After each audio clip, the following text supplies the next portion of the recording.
The following is an encore presentation of Distorted View Daily. Experience the magic of reruns. I feel it in my fucking cunt. Feel it in your cunt. In this film, we explore all of the possibilities of lovemaking that are practiced today.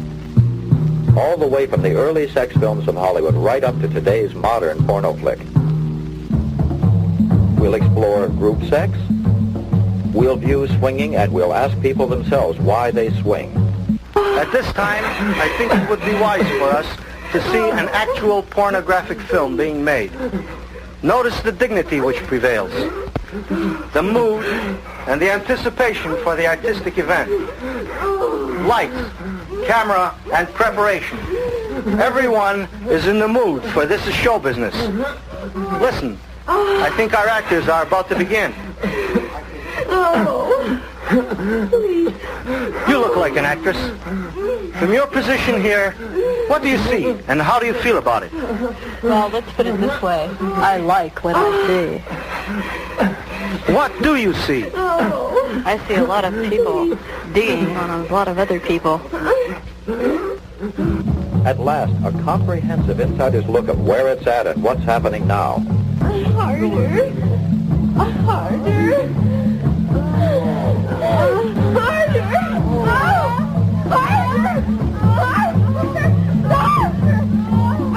This is your chance to see what's going on in the mid-70s. Lovemaking USA. A semi-centennial report.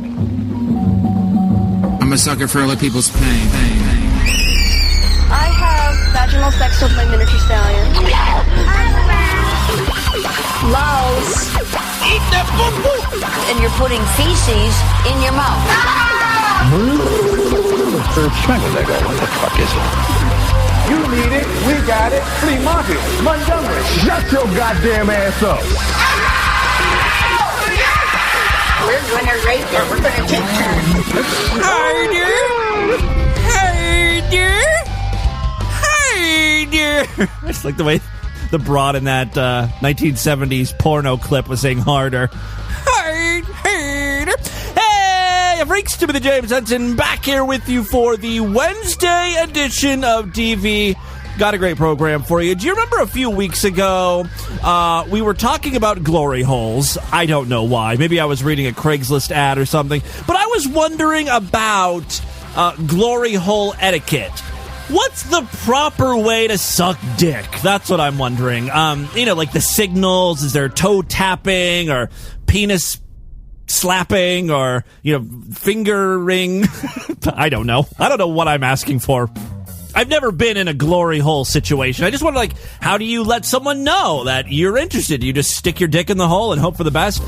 So I was wondering about this on the show, and yesterday I got an email from someone who has actually written a glory hole etiquette guide. It's a very popular website online, apparently.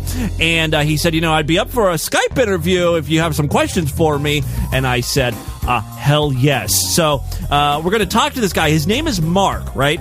As I am sure you're going to find out in the course of this interview, glory holes aren't the only thing that interests Mark. He has some more controversial hobbies, I guess. I don't know. Let's get him on the line right now. Mark, thank you so much for coming on the program. You are a glory hole expert, right? I could say that, okay. Definitely. How many years have you been visiting glory holes? How many years have I been visiting glory holes?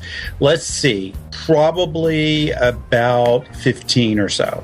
Where do you find glory holes typically? I mean, are they just in bathhouses and shit, or are they in libraries and department stores and shit like that?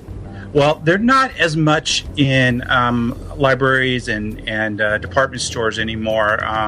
Pretty much all of that public type sex has pretty much gone away for the most part. Well, that's a shame, isn't it? Oh, I know. It's such a shame. It's so sad. All right, so nowadays, glory holes are in, bathhouses, right? Is that what? Well, they're in bathhouses, and then they're in adult bookstores. Oh, right, yes. A lot of adult bookstores. And then there are actually a lot of places that have clubs that are just there for oral sex, and other places like that. There's a place here in Atlanta where I live called Manifest, which has a lot of, it's specially made for glory holes. There used to be a place in Washington, D.C. called, actually, it used to be called the Glorious Men's Health Club. They tore it down in order to build the National Stadium. What sort of permits do you need for that? Well, you got to keep the place clean a little bit, I guess. Yeah. I don't know what kind of permits they have for that. But, and then there's, I think San Francisco has a place called Blow Buddies, and there's a lot of different places out there that have them. But, there's even some special resorts and campgrounds that have places. They call them mazes and things like that, where basically there just happens to be holes in about waist-high places. So that tends to be what they are. And the funny thing is that the holes usually aren't usually round. If you find the best glory holes, they tend to be more like shaped like a giant Twinkie. Why is that? Well, because men have different heights. So some people I see. Yeah. 5'3", and some guys are 6'3", and so that whole Twinkie size is a little better for getting your dick and ball. I never would have thought that glory hole, the shape of the glory hole would matter that much. Now, you said you've been doing this for 15 years or so. Do you participate on both ends, or are you just sticking your dick in the hole, or are you just sucking dick? I'm sticking my dick through, usually. I have sucked a few times, but mostly I'm just sticking my dick through.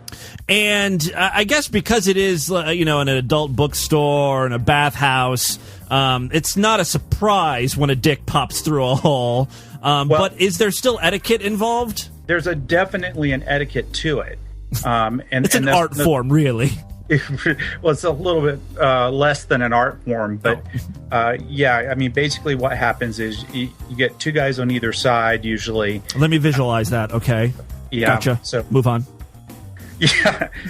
I'm glad you can visualize that, Tim. I'm stroking it. I'm just starting right now. Okay, good. I've always wanted to get you off. You get me off every Tuesday. Oh, God. Okay.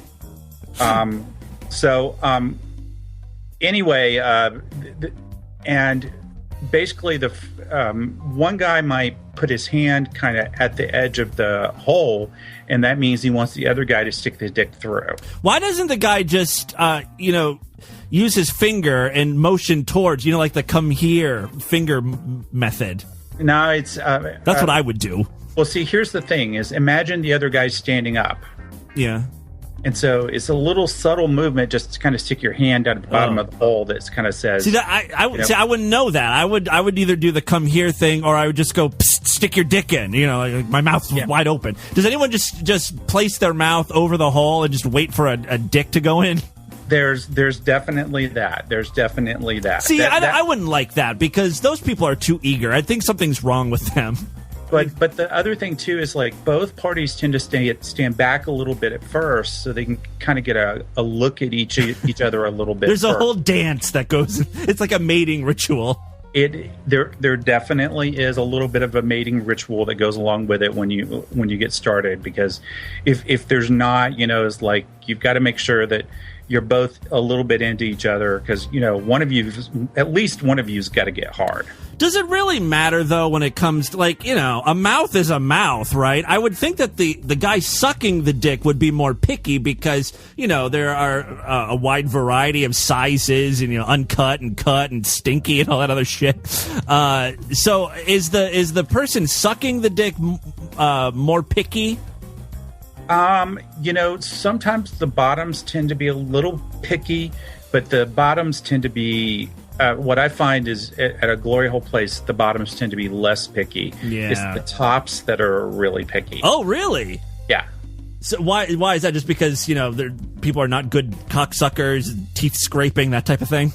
Well, there is some issues definitely with that. But what you tend to get on the bottom side of things, tend to be what we commonly call trolls or older men. And then the younger guys that are there are usually kind of looking for something specific if they're on the bottom side of things. I would get really offended if I stuck my dick in a hole and the guy was like, ugh, and then just said, no, thank you. I mean, have you ever gotten offended by someone who? I mean, have you ever been refused sex or oral sex? Oh, yeah. I mean, but why? What's wrong with your penis? Well, it's not as huge as other guys. Oh, I see. You know, I've stuck it through. Bunch of fucking size queens at these glory holes. I don't need any of that business. There definitely is. I mean, sometimes guys, you know, you're all about the cock gagging. And, you know, some people actually want to get gagged on a cock. And, you know, I'm gag just the fag. Gag the fag. And I just can't gag them sometimes. I'm just not. Actually, it's more the way my cock points. It points straight up toward my belly button. Okay. And so it's not going down the throat in such a way. If you could somehow stand on your head. Right. You know, well, actually, what they need to do is they need to stand on their head. That's right. They're the bottom. Exactly. They should accommodate you. It's all about me. So, is barebacking more prevalent in glory holes, or would you say that people are practicing safe sex in glory holes? I think I know the answer to this question. Well, I would say that barebacking is more prevalent. I would say that sometimes people try to use condoms. So if you get what I call is the death grip, and then you get this what I call the pinch, which is the pinch on the top tip of your cock when they start to roll the condom down. Yeah. If you get that, then you know the death grip followed by the pinch, that means they're putting a condom on. But because you're doing everything by sensation, you can't see a damn thing. Right. So it's pretty much an interesting sensation to kind of have that happening to you without being able to see anything. But if you just get the death grip, it usually means they're going straight to, you know, the whole fucking with barebacking. Right. And then the other thing, quite frankly, is if someone puts a condom on me, I'll take it off and continue to fuck them. So these guys think they're getting fucked with the condom on, but you pull the old switcheroo and fuck them bareback. Well, honestly, if they're stupid enough to... they're stupid enough to suck your dick, they should know what's coming. No, if they're not stupid, if they're stupid enough to back their hole up at an adult bookstore and you know, not pay attention to what's going on back there. I mean, you can tell the difference between fucking bareback and fucking with a condom if you're a bottom. You are also a part of a website that's a little more controversial. Do you want to talk about that? Sure. I mean, I'm one of the co-founders of something called the Bareback Brotherhood, and we're all over the world. We've got a little over 2,000 members, and we were formed actually earlier this year on Twitter by a group of us, and we're just saying to the world that people do it. It's out there. And so if you're going to do it, let's be responsible about it. Let's talk about it. Let's be honest and stop just demonizing it. Let's say that we're doing it and let's be honest about it. There's some issues, I guess, with that. Like when you're getting sex in a glory hole, I mean, do you think the person that you're having sex should tell you up front if they're negative or positive or whatever? Or is it just, you know, look, we're just going to fuck bareback and whatever happens, happens? Well, if you're that concerned about it, you shouldn't be at an adult bookstore. Okay. And, I mean, you must not be concerned about it then, right? Because you're at a bookstore, so, I mean, you're basically whatever happens, happens. You know, I'm there to fuck. And honestly, I'm there to usually fuck an ass. So, bareback. And so that's what I'm there to do. That's what I want to do, and there you have it. And barebacking just feels fantastic, doesn't it? You know what? There is nothing. It's worth a little AIDS. I mean, if it comes to it, right? You know, yeah. You can play the clip now. Yeah. You're gonna get AIDS, pervert. Come on. You know, it's like, you know, I'm a total perv about this. There's nothing like it when you're fucking a little hot little bottom boy and he starts begging for your cum, wanting a little bit of your DNA, you know, I want to get the little boy pregnant. I want to just bring Do you it say on. stuff like that when you're having sex? Like, are you verbal? Do you say stuff like, I'm going to breed your boy pussy or man cunt or stuff like that? Oh, yeah, boy. I absolutely do. And the more that he begs for it, the more I want to shoot my load in his ass. What's your favorite thing to say? Like, you know, you're my little cum dumpster, something like that? Oh, you know, it's all about the energy that's coming off the boy that I'm fucking. It's all about what he's saying to me, begging for my load. You know, I have this little Latino boy I fuck every once in a while, and he's all like, you know, and I can't do a Latino accent, but he's all like, you know, he's like, you know, breed, I want your baby's poppy, you know. And that's going to be a sound clip, by the way. You'll hear your voice on the show quite often now. I love it, Tim. I definitely want to hear that. You know, it's like, I want your baby's poppy, breed my little cunt poppy. But, you know, the thing that I think that you're, that you'll find with everyone that says they're safe sex only is if you're a hot guy and you're trying to hook up with someone and they'll say, you know, let's meet. I want to have safe sex. You say to them, I'm sorry, I only bareback. And they'll come back and say, cool, let's still get together. Because it's more, it's kind of like, you know, it's politically correct to say that you have safe sex, but you can get with someone and, you know, like, I've been with guys too that like halfway through the fucking is like, rip the condom off. This is hurting me. I'd much rather bareback. Right. So what you're saying is, for all of you gay guys out there, and you see someone potentially hot that says, I only have safe sex, don't write them off yet. You can still potentially fuck them raw. Absolutely. You can still seed their hole. Absolutely. And if you don't want to, you can stealth them. What is stealthing them? I'm not familiar with that term. Yeah, that's what I'm really controversial for, is stealthing. Oh, perfect. What stealthing is exactly, but it's a little more shady. Is it shady? It's a little more shady than what I do at a adult bookstore. It's like breaking the condom so that the head of your cock comes through, and so that it feels like that the bottom, that the condom's still on, but you know, most of your dick is actually still. But does that, I mean, but you still have the condom on your dick, so you can still feel the condom, right? Right. But it's all about just blowing your load inside of the dude. Right. Okay. Yeah, that is pretty shady. Marking your territory. I guess so. You're an animal. I mean, after you stealth, do these guys, obviously they realize that there is cum in their ass and something has gone horribly wrong. Do you just say, oh my God, the condom must have broken? Yeah, well, you can do that, or there's lube out there. Straight Cam Lube is STR, the number 8, Cam, and this is a straight guy that does this. Lube, his name's Jeff, and it's lubricant that looks and feels like cum. Oh, okay. So you use that, and it's safe for use with condoms.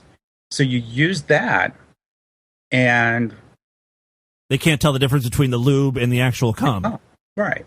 Wow, that is pretty shady and fantastic. We'll have to look up that lube. I've used Drag. Have you heard of the Dragon? Lube. Yeah, that's where I first heard of it from you. Of course. And then Jeff started. Tim Henson. I'm helping the bareback community. Yeah, you were helping the bareback community. Absolutely. Great. Yeah, that's right. Tim Henson, bareback champion. We're going to end the interview right here. I actually did talk to this guy for like 35 minutes. I've posted the whole interview up on superfreaksideshow.com. You really should check it out. It's interesting. He goes into some of the death threats he's received. He talks about how great Asian assholes are. And we even talk about straight glory holes, because I was concerned, gay guys have all the fun. Are there any, girls sucking dicks at glory holes? And the answer may surprise you. If you want to check it out, you got to sign up for the Sideshow right now. Again, this guy's website is iblastinside.com. If you are a fan of barebacking, you can also sign up for the Brotherhood of Barebacking, or whatever the fuck that organization is. BBB h.me is that web address. You can check that out. Again, thank you very much, Mark, for coming on the program, you monster. And with that, let's get into the crazy, bizarre, twisted up, fucked up news right now.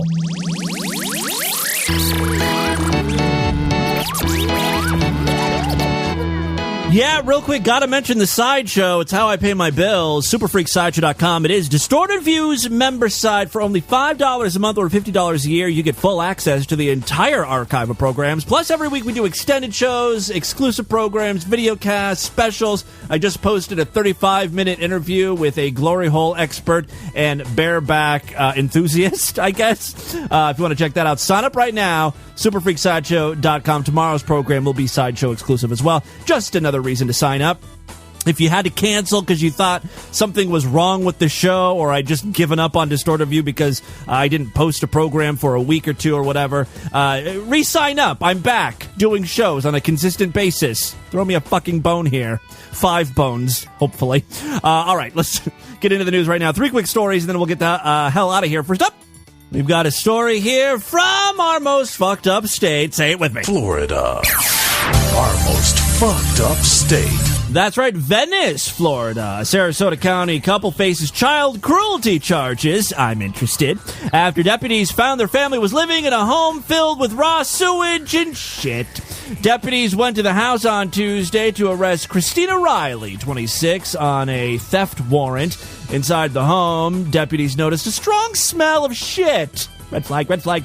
Riley and her boyfriend, 29-year-old James McArdle, told deputies there was a septic tank backup from at least 5 days earlier, but McArdle hadn't gotten around to cleaning it up yet. The result was about an inch of sewage in some rooms, and it's saturating the carpeting in others. 2 young children were found in a room playing with the shit, with a dirty mattress in the middle of a floor and the pillows covered in mildew. Deputies said they found a needle and spoon with drug residue in the master bedroom. I mean, I guess that's one way to ignore the shit stank in your house. Just nearly OD on heroin. You can't smell a thing at that point.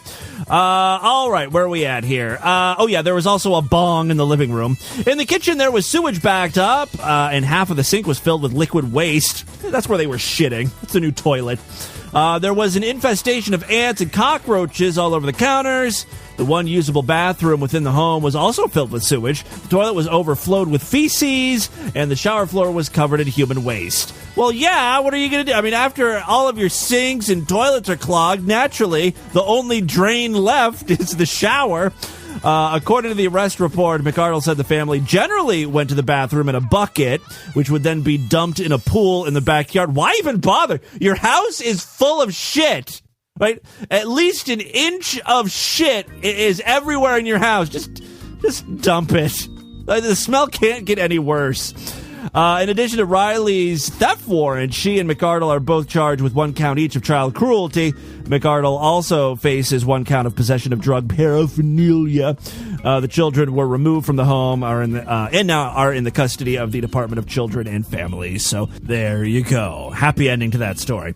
Second one we have for you today. 2 British men were sentenced this week to 2 years in prison after they admitted to burning a man's genitals with a hair straightening iron. Christopher Lilly and Richard Johnson, Dick Johnson, admitted they pushed Anthony Dobbs, 18, onto a bed and put the straightening iron on his private parts. They're trying to straighten his pubes during a meeting over drug debts. Whilst it might have lasted only moments, the application of the straighteners was sufficient to cause full thickness burns to the penis. Interesting choice of words. Full thickness and penis in the same sentence. Judge Susan Grockett said the incident occurred last March when the men sent... I'm guessing they didn't just straighten his pubic hair. They tried to straighten his cock. The incident occurred last March when the men sent a taxi to pick up Dobbs so he could pay a 200-pound debt after they sold him methadone, a dangerous stimulant known as bath salts. Again with the bath salts. We've been hearing a lot about that recently. When he arrived, they attacked him, leaving a 2 centimeter by 5 centimeter wide burn. My dick and nuts! Indeed. Finishing up with the story here, quote, he felt a burning pain for a minute, but then the pain went away and he didn't feel anything, prosecutor said. The attack only ceased when 3 girls ran into the room and exclaimed, "You're sick!" and then giggled away. Dobbs said he had post-traumatic stress disorder. I love how this is a disorder people get when they're in wars and shit. This guy had it because of a curling iron to the cock. I can understand it. Yes, Dobbs said he had post-traumatic stress disorder following the attack, and his family moved out of the area because they were worried about repercussions. Anthony says he suffered months of embarrassment, indignity, and pain because of the injury, said the prosecutor. So there you go. And finally today, a French farmer who bound an elderly German woman to a ladder before sawing off her limbs while she was still alive has been sentenced to life in prison. Too harsh. Yves Burrow or something was found guilty of torturing and murdering Edith Murr at his farmhouse. Bureau laughed. Is that his name, Yves Bureau? Or whatever.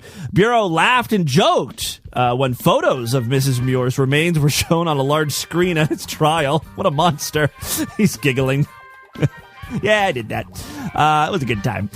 And the 58-year-old reportedly gave 27 different versions of events to officers investigating the killing of his victim. The court heard that Mrs. Muir was an attractive woman who loved growing carrots. Why is that a necessary detail? A woman enjoys growing carrots. Who cares? Before feeding them to donkeys she passed on frequent country walks. Honestly, it doesn't sound like she had much to live for. You know what I mean? She's spending her days growing carrots for donkeys she passes on the road. On the day of the murder, she was walking from her home to meet her husband for lunch when she entered onto Bureau's land. A tragic mistake. However, when she failed to appear, he raised the alarm. Detective established that Bureau had intercepted her and dragged her into a barn at his farm. Despite her pleas, he attached her arms and legs to a ladder leaning against a wall next to an old tractor and began cutting off her fingers one by one. Using butcher knives and a meat cleaver, Bureau then cut off her arms and legs. Bureau later revealed under questioning that the victim was still alive when the defendant beheaded her with the cleaver. So there you go. Bureau then put Edith Muir's body and her parts into bags and dumped them in a nearby pond, but later recovered them and left them in a field. Wouldn't a pond be a better hiding spot than just in a field strewn about? Police found the victim's blood all over the walls and floor of the barn. This guy's a horrible criminal, leaving blood and stuff. There were other body parts, those of an animal which Bureau had killed and cut up as well. In a bid to establish Bureau's motives for killing Edith Muir, prosecutor Jean-Luc Godot said she was everything that he was not, wealthy, intelligent, and liked. He was crippled by his indebtedness, shyness, and his boring life. It sounds a hell of a lot more interesting than growing carrots for donkeys, you know what I mean? This guy's cutting animals up, cutting broads up. He's living the life, man. There you go. That, my friends, is your distorted news for Wednesday. Let's do a couple voicemails and get the hell out of here. I'm kind of in a real pickle when it comes to these voicemails because, I was away for a while, and so voicemails stopped kind of. I get like a couple a day, and that was about it. So now I sort of have to play the older ones because there's not a lot of new ones. But I know most of these old ones are going to be about my dad, and I don't want to hear that. But let's see what happens here. Timmy Boo, what happened to Heavy Rotation Thursday? Oh. That was one of my favorite segments. I think I'll just wither away and die if I don't hear it. No. I love Heavy Rotations, and the problem is they just haven't been coming in. Not a lot of audio fuck-ups from people. Pretty white people ladies. Speaking gibberish. Bluttering and fluttering and... I don't know. My favorite Heavy Rotation would have to be either the original or the guy in Canada, the news reporter who was talking about some military related story, and he was trying so hard to make sense, but he couldn't, and he used the term the hues of carbon. The hues of carbon. Side member Austin here. That's my favorite. You can thank side member Kenny for spreading the distortion successfully. Wow. I was just going to say, today the Red Cross came to my campus, those son of a bitch vampires, and I decided to donate to their cause. And let me just say, I was listening to one of your Sextastic Tuesdays while this blood was rushing out of me, and I gotta say, I don't know if it was blood going into that bag Probably or you, blood. but everything just was wonderful. So apparently your show is a lot more funny when you're bleeding out. Yes, people have mentioned that before. If you're bleeding out or you're high on drugs, Distorted View is hilarious. Hey, Tim, this is Sideshow member Jesus. Hi, I was Jesus. just calling about an audio clip you played the other day about a fat deaf guy masturbating. You're saying wouldn't it be great if, like, he didn't know that he's being so loud, but if you, and, like, he's living with his parents, if you listen, like, during the audio clip, you can hear someone else, like, talking, so... Oh, really? There was someone else in the room? His mom or something. He didn't know? Then be quiet or Masturbating in a room with a bunch of people. He can't, he's behind them or something. Hey, Timmy Boo. This is Lady Lifetime Sideshow Freak Danielle and proud member of the Tim Henson Pussy Posse. Absolutely. I just Got a heard girl. about your father passing, and I just wanted to call and say that I'm real sorry to hear about that. Yeah, it sucks. And it's kind of like we have a freak down, so... Yes. I'm sorry. I hope things are going okay for you. Oh, Keep up sorry the great about that, work on your freaks. show. Love you, Timmy. Bye. Thank you. Yes, it's been, I'm fine. But my mom, and I would love to have her come on the show and say hi to you freaks, but it's too soon, right? But eventually Mom will come back. She's okay. Hey, Ken, I was just wondering when you were going to get to the rest of those summary shows from last year. Last year, you mean 2009? Hey, Timmy Boo. Stop it! I was going to call It's a and shit phone. say something to make you feel better, but then I thought I was not being funny enough, and then I thought trying to be funny would be disrespectful. Yeah. So I just wanted to call and say I'm sorry to hear about your loss, and we will all totally understand if you need a break from the freak show. It's cool. Well, look, we all have it's- feelings and stuff.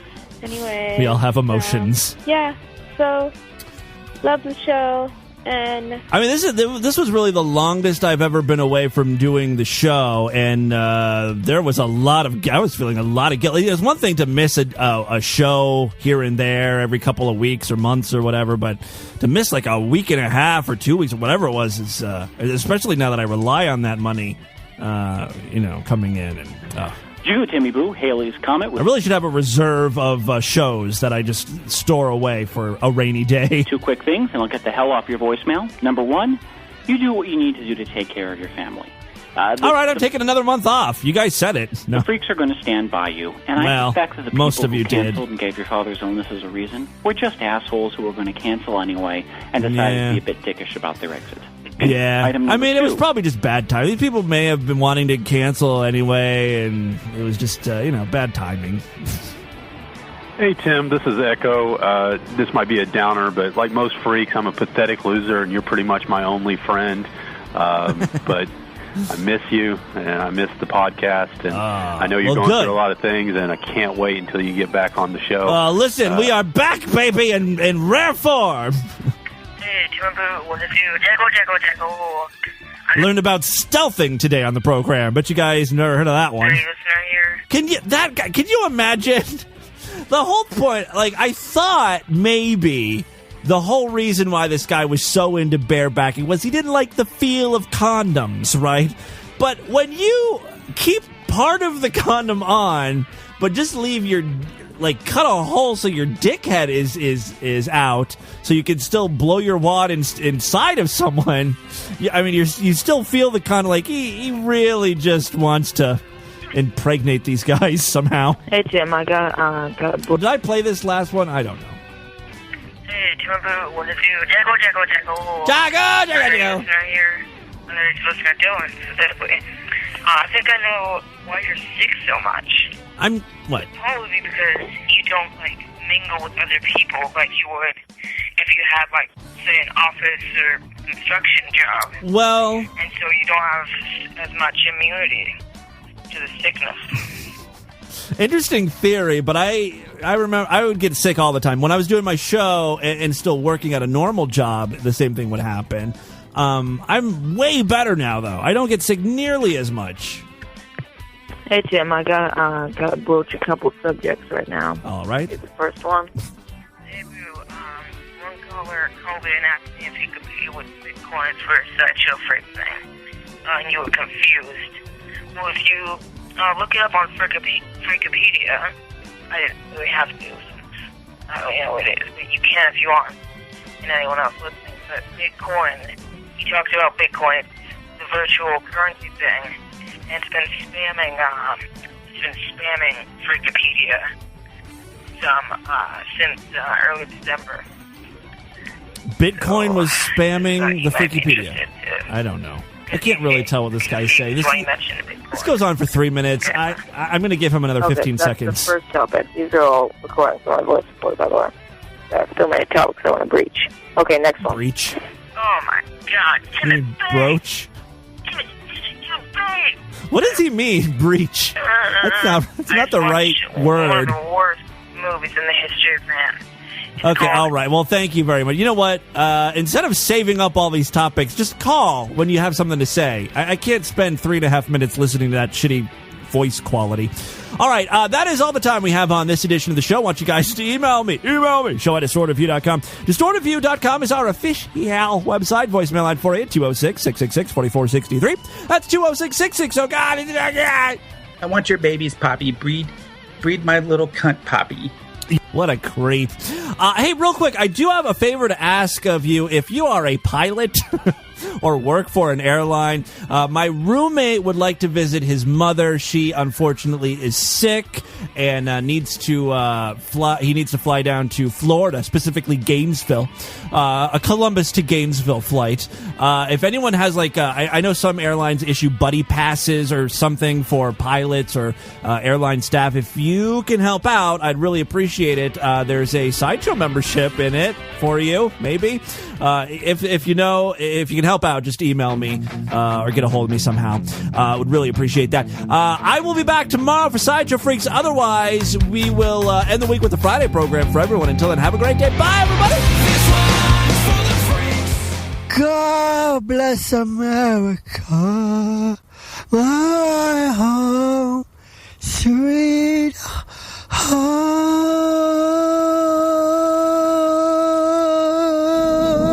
This has been another excellent podcast from the Scribe Media Group. Learn more at scribe.net.